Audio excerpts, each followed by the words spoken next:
हाय students, आपण याआधी क्लासमध्ये ऑसिलेशन्स हा चॅप्टर स्टार्ट केला होता. या पुढील भाग आपण आता ऑनलाईन स्टडी करणार आहोत. तर थोडं रिवाईज करून घेऊया.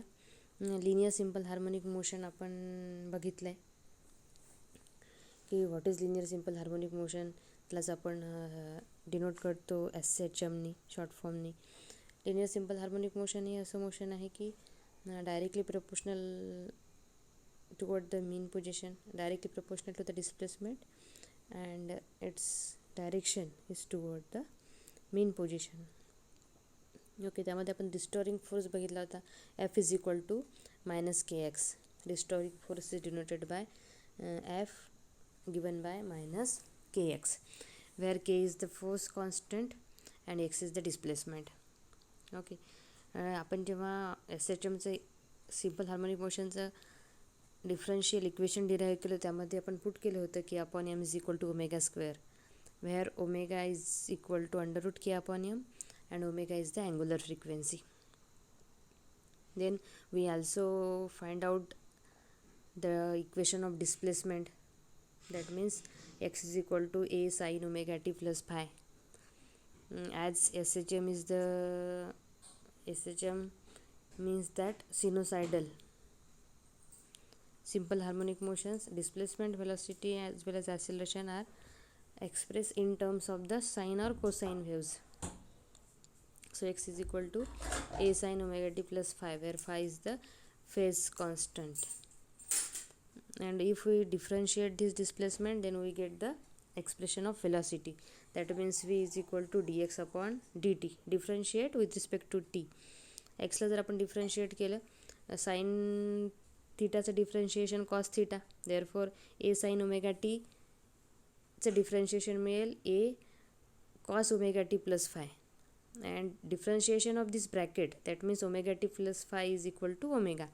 Therefore v is equal to a omega cos inside the bracket omega t plus phi. Also if we differentiate the velocity, आपण जर डिफरन्शिएट केलं व्हेलॉसिटीला, जर आपल्याला ॲसिलरेशन मिळेल a is equal to capital A omega square sine omega t plus phi. आता हा A जो आहे ती असते amplitude. Amplitude is the maximum displacement from the mean position, त्याला आपण ॲम्प्लिट्यूड असं म्हणतो. Then we also find out velocity, v is equal to plus minus omega under root a square minus x square. हा सुद्धा formula learn असू द्या. velocity v is equal to plus minus omega under root a square minus x square. आता याच्या दोन values maximum and minimum. तर velocity ही minimum कुठे असते? ॲट द मीन पोजिशन, कारण मीन पोजिशनला v is the minimum at the extreme position, कारण extreme पोजिशनला एक्सची value आपण काय पुट करणार? प्लस मायनस ए. त्याचा जर स्क्वेअर घेतला म्हणजे या इथे जर आपण एक्सची व्हॅल्यू ए स्क्वेअर जर पुट केली तर ए स्क्वेअर मायनस ए स्क्वेअर काय होईल? 0. ए square minus A square 0. Therefore V is minimum at the extreme position and V is maximum at the mean position, म्हणजे जिथे मोशन हे स्टार्ट होतं. At mean position v max is equal two plus minus omega a square, कारण इथे एक्सची value किती असते? 0. मीन पोजिशनला x 0 असते, कारण डिस्प्लेसमेंट तिथूनच स्टार्ट होते. मीन पोजिशन म्हणजे जर आता ही जर आपण मीन पोजिशन कन्सिडर केली, okay, this is mean position. यापासून एवढं अंतर आणि यापासून एवढं अंतर, याला आपण एक्स्ट्रीम पोजिशन म्हणूया. इथे आणि इथे extreme position. Okay, so this displacement is a and this displacement is minus a. त्याला आपण मीन पोजिशनपासून एक्स्ट्रीम पोजिशनपर्यंतचं डिस्टन्स, त्याला आपण म्हणतो ॲम्प्लिट्यूड. देन तर आपल्याला हे मेनली लक्षात ठेवायचं की व्हीचा formula plus minus omega under root a square minus x square. V is minimum at the extreme position and v मॅक्सचा formula omega a square and it is at the mean position. V max हे plus minus omega a square असते, हे remember असू द्या. Then fifth one means acceleration a is equal to minus omega square x. आता एक्सची value ही मीन पोजिशनला 0 असते, त्यामुळे ॲसिलेशन हे मिनिमम असणार, म्हणजे 0 असणार at the mean position as x is equal to 0. And oscillation is maximum at the extreme position, कारण की एक्सची व्हॅल्यू काय पुट करणार आपण तिथे plus minus a. Therefore a max is that is maximum oscillation is at the extreme position and it is equal to minus omega square a. आणि actual formula आहे एचा काय आहे minus omega square x. Maximum व्हॅल्यूसाठी एक्सच्या ऐवजी ए square येईल. तर हे सर्व फॉर्म्युले तुम्ही लक्षात ठेवा, यावर सगळं पुढचं डिपेंड आहे. Okay, now we start the next important topic, that means energy of a particle performing SHM. आपल्याला बघायचं आहे energy of a particle performing SHM.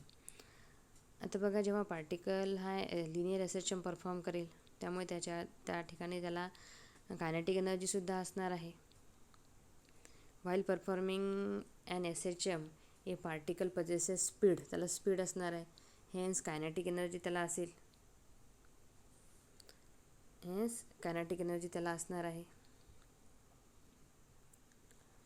At all the position except the extreme position, फक्त extreme पोझिशनला kinetic energy ही 0 असते. Otherwise ती त्याला velocity असते, त्यामुळे अदर ठिकाणी व्हेलॉसिटी आहे, त्यामुळे कायनेटिक एनर्जी असणार आहे. In spite of the presence of the restoring force, except at the mean position, the particle occupies various positions.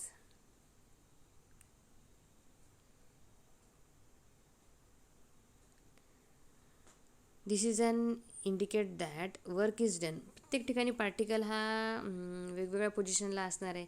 Position आहे त्याच्यामुळे त्याच्याकडे पोटेन्शियल एनर्जी असणार आहे वेगवेगळ्या पोझिशनला. म्हणजे इलास्टिक जर असेल, in case of spring gravitational potential असेल, जर तो पेंडुलम असेल, मॅग्नेटिक पोटेन्शियल असेल, जर तो मॅग्नेटच्या फॉर्ममध्ये असेल, आपण जर घेतलं एक्सपेरिमेंटला जो आपला SHM असेल, जे मटेरियल असेल. त्यामुळे होणार काय की total energy of a particle performing SHM is the sum of kinetic energy and potential energy. त्यामुळे टोटल एनर्जी काढायची झाल्यावर आपल्याला कायनेटिक एनर्जी आणि पोटेन्शियल एनर्जी ह्या दोन्ही पण काढाव्या लागणार आहे. हे आपल्याला माहिती असलं पाहिजे सगळं. जेव्हा आपल्याला एक्सप्रेशन येणार,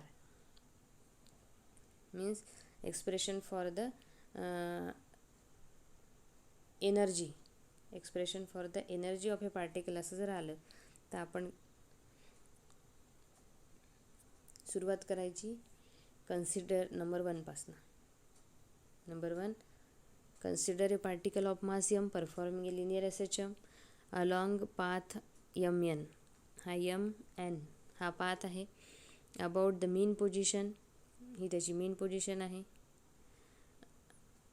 at O, at a given instant let the particle be at P. P या पोझिशनला पार्टिकल आहे असं आपण कन्सिडर केलेलं आहे. आणि OP हे डिस्टन्स आपण x घेतलं आहे, distance x from O. Number 2 consider करा, ज्यात आपण बघितला वेलॉसिटीचा formula. Velocity of a particle in SHM is given by V is equal to omega, in magnitude घेतं त्यामुळे प्लस मायनस न घेता V is equal to omega under root a square minus x square. A is the amplitude, x is the displacement.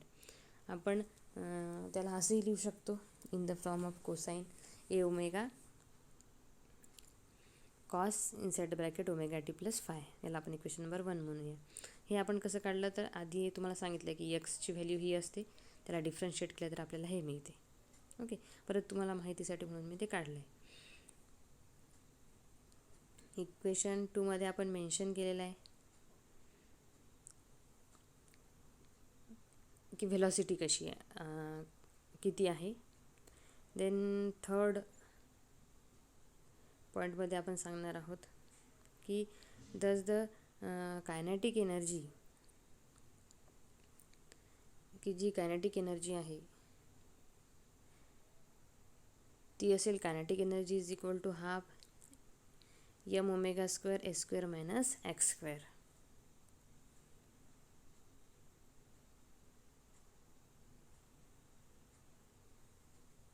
Kinetic energy is given by, आपला kinetic एनर्जीचा formula माहिती आहे, किती असतो तो हाफ mv स्क्वेअर. मग इथे हाफ m पुट केलं, व्ही स्क्वेअरच्या ऐवजी जो आपण वरती फॉर्म्युला बघितला आहे तो इथे पुट केला. ओके, हा जो व्हीचा हा जो फॉर्म्युला आहे व्हीचा तोच आपण इथे या व्हीमध्ये तो पुट केला. हाफ एम व्ही स्क्वेअर आहे ना. सो हाफ एम व्ही स्क्वेअरच्या ऐवजी काय केलं, या व्हेलॉसिटीचा जर आपण स्क्वेअर घेतला तर काय होणार, ओमेगा स्क्वेअर, आणि हा स्क्वेअर रूट जो आहे तो चालला जाईल. सो इथे आपण omega square a square minus x square, square root cancel होईल. ते मिळेल आपल्याला kinetic energy is equal to half m omega square a square minus x square. Actually solve करून बघा हे सगळं. आणि यम ओमेगा स्क्वेअरच्या ऐवजी जसं आपण आत्ता काय म्हटलं की आपण के अपॉन एमच्या ऐवजी ओमेगा स्क्वेअर पुट केलं, म्हणजेच इथे यम इंटू ओमेगा स्क्वेअरच्या ऐवजी आपण के पुट करू शकतो.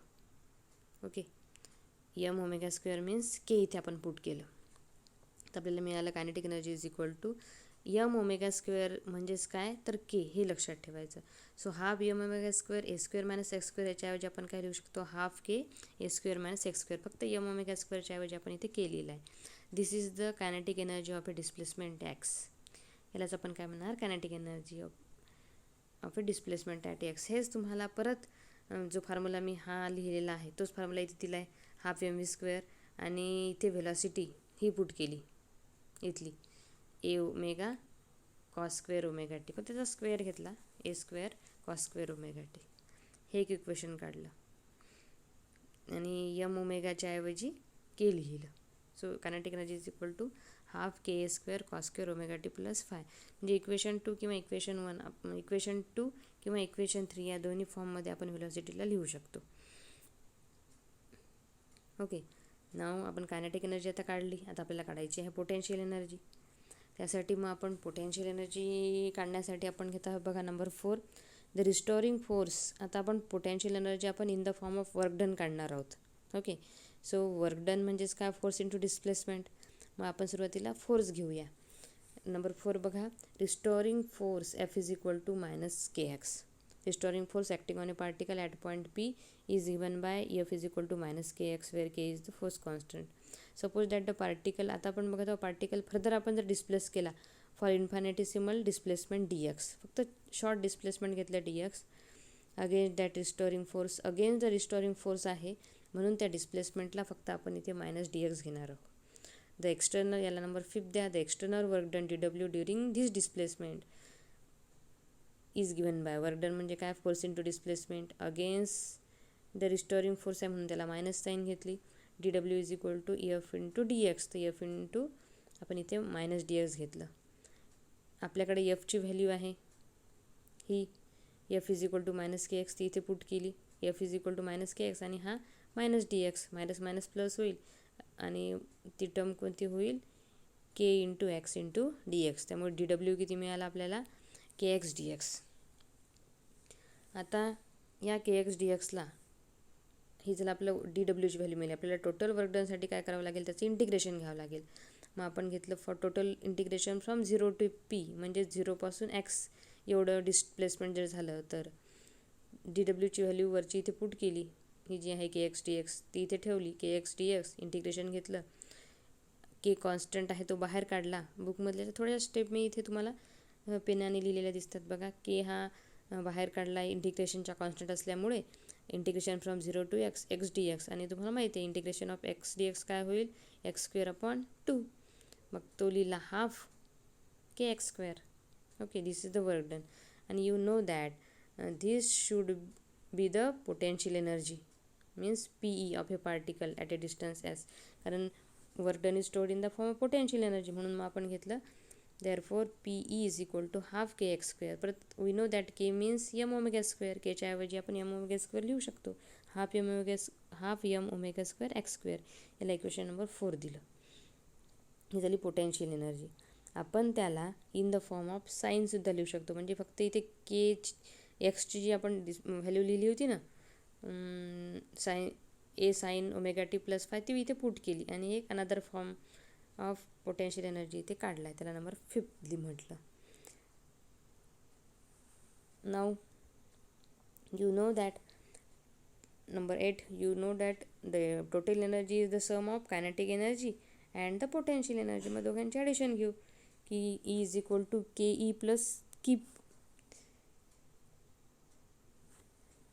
E is equal to k e plus E k plus e p means potential energy plus kinetic energy. हा इथला e k kinetic energy, e p potential energy. वरच्या इक्वेशनमधल्या 2 आणि 5 मधल्या व्हॅल्यूज इथे पुट करू. म्हणजे कायनेटिक एनर्जी ही, पोटेन्शियल एनर्जी ही. तुम्ही जर ऑब्झर्व केलं तर कायनेटिक एनर्जीमध्ये फक्त हा ए स्क्वेअर एक्स्ट्रा आहे बघा. Half m omega square a square extra आहे. बाकी तर half m omega square x square इथे पण आहे, एक्स स्क्वेअर इथे पण आहे. लक्षात काय ठेवायचं, इथे फक्त ए स्क्वेअर एक्स्ट्रा आहे. आपण ही जर टर्म सॉल्व केली means half m omega square a स्क्वेअरनी या ब्रॅकेटला जर मल्टिप्लाय केला तर ती मी तुमच्यासाठी इथे सॉल्व करून दिलं आहे बघा. Half m omega square x a square minus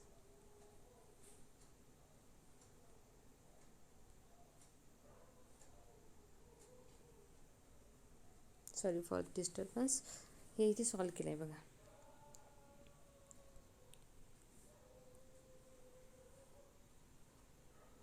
हा जो ब्रॅकेट आहे हा इथे सॉल्व केला आहे. हाफ एम ओमेगा स्क्वेअरनी या ब्रॅकेटला सॉल्व केलं. एकदा ए स्क्वेअरला मल्टिप्लाय केलं आणि एकदा एक्स स्क्वेअरला, प्लस ही टर्म पुन्हा इकडे लिहिली, plus half m omega square a square.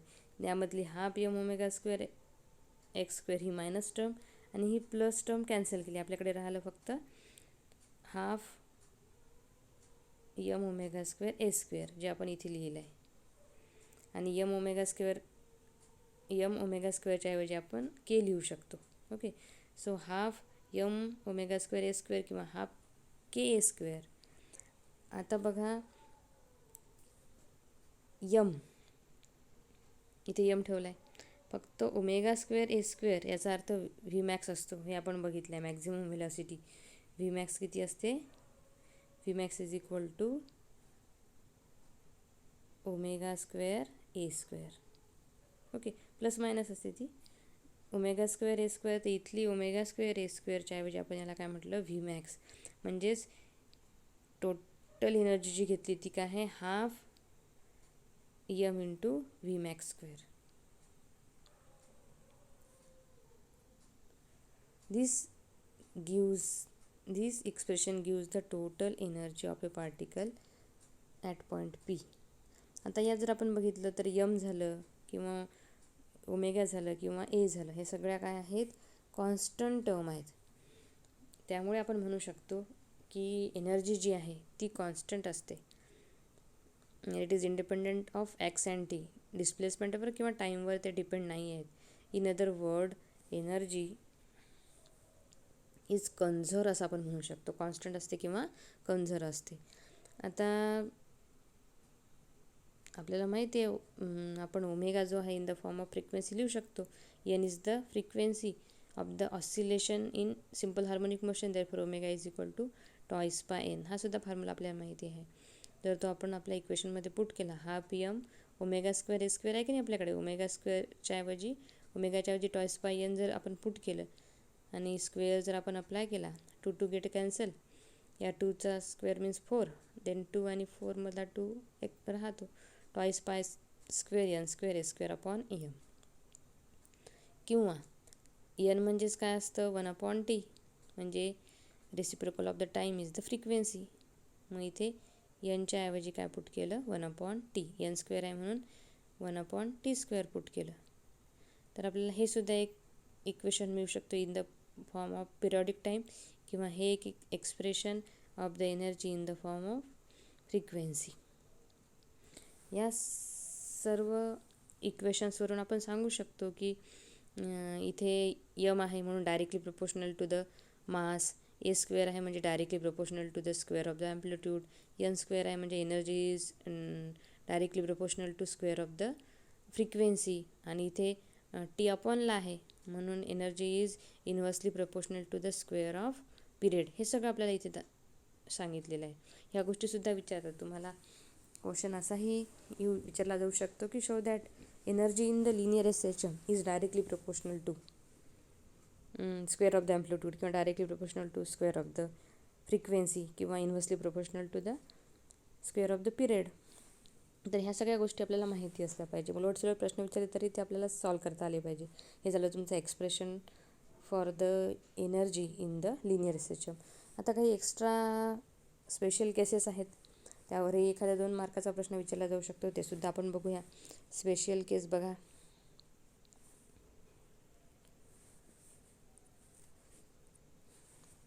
Special case at mean position आपल्याला माहिती आहे डिस्प्लेसमेंट 0 असते, पण व्हेलॉसिटी मॅक्झिमम असते, हे सुद्धा आपण बघितलं आहे.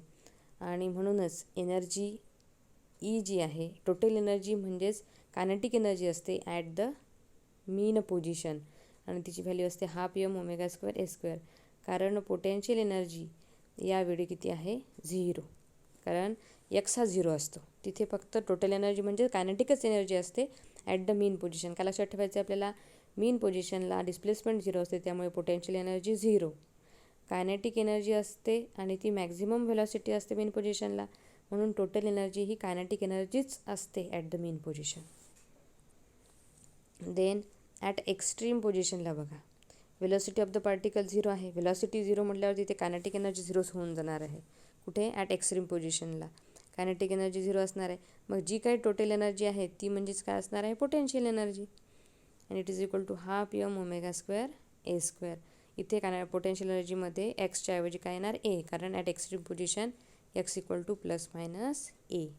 एक्स्ट्रीम पोझिशनला कायनेटिक एनर्जी 0 असते, पोटेन्शियल एनर्जी हीच मॅक्झिमम असते, आणि पोटेन्शियल एनर्जी म्हणजेच टोटल एनर्जी देते आपल्याला. ही गोष्ट लक्षात ठेवायची. आता नेक्स्ट पॉईंट बघा, हे वाचून घ्या मधलं. As the particle oscillate the energy changes between kinetic energy and potential एनर्जीमध्ये चेंज होत राहते. At the mean position the energy is entirely kinetic, जे आपण आता बघितलं. मीन पोझिशनला संपूर्ण एनर्जी म्हणजेच कायनेटिक एनर्जी असते. While at the extreme position entirely potential, total energy म्हणजेच काय असते, एंटायर पोटेन्शियल एनर्जी असते at extreme position. At the other position the energy is partly kinetic and partly potential. काही ज्या अदर स्टेजेस आहेत तिथे थोड्या वेळ प्रमाणात पोटेन्शियल एनर्जी असते, काही प्रमाणात कायनेटिक एनर्जी असते, दोघांचं मिश्रण असते अदर सिच्युएशनला. However the total energy is always conserved. पण आपण दोघांची जर ॲडिशन केली प्रत्येक ठिकाणी, कोणतेही पॉईंट बघा तुम्ही SHMमधला, त्या पॉईंटला kinetic energy plus potential energy जर आपण केली तर ती आपल्याला कॉन्स्टंटच आढळते. तर थर्ड पॉईंट बघा, e potential energy is equal to kinetic energy. आपण जर फॉर्म्युला राईट केला कायनेटिक एनर्जीचा, हा पोटेन्शियल एनर्जीचा, आणि जर सॉल्व केलं, तुम्ही सॉल्व करून बघा, तुम्हाला मिळेल x is equal to ±a/√2 एवढंच मिळेल. म्हणजेच काय, हे आपल्याला पुढे सांगितलं आहे.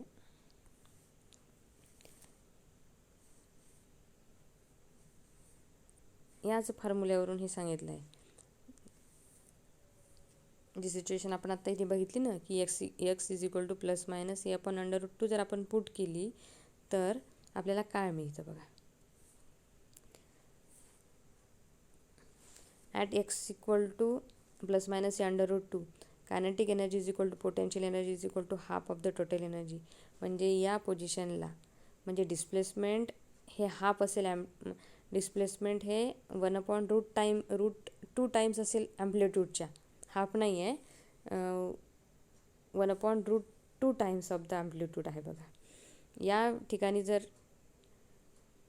पार्टिकल असेल, डिस्प्लेसमेंट त्याची तेवढी जर झाली असेल तर आपल्याला कायनेटिक एनर्जी आणि पोटेन्शियल एनर्जी दोन्हीही सारखेच मिळतात. म्हणजेच काय, टोटल एनर्जीचे ते हाफ असणार दोघंही. ओके, टोटल एनर्जीचे हाफ असणार, हा एक गोष्ट लक्षात ठेवायची. म्हणजेच काय, जर आपण पुन्हा बघा, जर आपण हाफ घेतली, displacement is half of the amplitude जर असेल, तर मात्र पोटेन्शियल एनर्जीचा फॉर्म्युला आपल्याला माहिती आहे ½ यात जर आपण x² ऐवजी जर ही व्हॅल्यू पुट केली, एक्सच्या ऐवजी काय केलं, ±a/√2 जर आपण पुट केलं तर आपल्याला इथं मिळते potential energy is equal to 1/4 k². फक्त आपण एक्सच्या ऐवजी a/2 पुट केलं आणि आपल्याला हे मिळालं. यावरून आपण सांगू शकतो की कायनेटिक एनर्जी जी आपल्याला आधी मिळाली होती त्याच्या 4 टाईम्स, टोटल एनर्जीच्या 1/4 आपल्याला मिळेल potential energy. Potential energy is 1/4 of the total energy. यालाच आपण असं म्हणू शकतो की kinetic energy is 3 Times of the potential energy. Okay, 1/4 आहे कायनेटिक टोटल एनर्जीच्या पोटेन्शियल एनर्जी, म्हणजेच चौथावा हिस्सा आहे. म्हणजे जर आपण 3 टाइम्स केलं या पोटेन्शियल एनर्जीला तर आपल्याला कायनेटिक एनर्जी मिळेल. चौथावा हिस्सा आहे म्हणजेच काय 25%. 25% पोटेन्शियल एनर्जी असते आणि 75% कायनेटिक एनर्जी असते. कोणत्या ठिकाणी? When x is half of the amplitude. म्हणजे मीन पोझिशन आणि एक्स्ट्रीम पोझिशनच्या मध्ये जर एक्झॅक्ट मध्ये जर तो पार्टिकल असेल तर. आता याच सिच्युएशनवरून आपण ग्राफ काढला आहे. ही डायग्रामसुद्धा बऱ्याच वेळेला बोर्ड एक्झाममध्ये 2 मार्कांसाठी विचारली गेलेली आहे. फक्त 2 मार्क्ससाठी डायग्राम आपल्याला विचारली गेलेली आहे. यामध्ये करायचं काय तुम्हाला? एक हॉरिझॉन्टल ॲक्सिस घ्या पहिले, ओके, आणि एक व्हर्टिकल ॲक्सिस घ्या. व्हर्टिकल ॲक्सिसवर एनर्जी दाखवा ई, आणि ते मीन पोझिशन आणि इकडे एक्स्ट्रीम पोझिशन दाखवा. दोन्ही साईडला डिस्प्लेसमेंट आहे. डिस्प्लेसमेंट दाखवायची तर ही प्लस ए, ही plus a means positive extreme position, ही minus a negative extreme position, आणि ही झाली मीन पोझिशन. मीन पोझिशन आपल्याला माहिती आहे की कायनेटिक एनर्जी जी आहे मीन पोझिशनला मॅक्झिमम होती, तर ही कायनेटिक एनर्जी मॅक्स आहे. आणि ही इथे पोटेन्शियल एनर्जी मीन पोझिशनला 0 असते म्हणून ती 0 दाखवायची. सरळ सरळ काय लक्षात ठेवायचे की एक तुम्ही डी आकार जरी काढला तरी चालतो. ही झाली कायनेटिक एनर्जी. उलटा डी काढा, त्याला म्हणा पोटेन्शियल एनर्जी. आणि ही जी आहे रेषी तुम्हाला कंप्लीट टोटल एनर्जी दाखवते. याची चांगली प्रॅक्टिस करा. थँक्यू.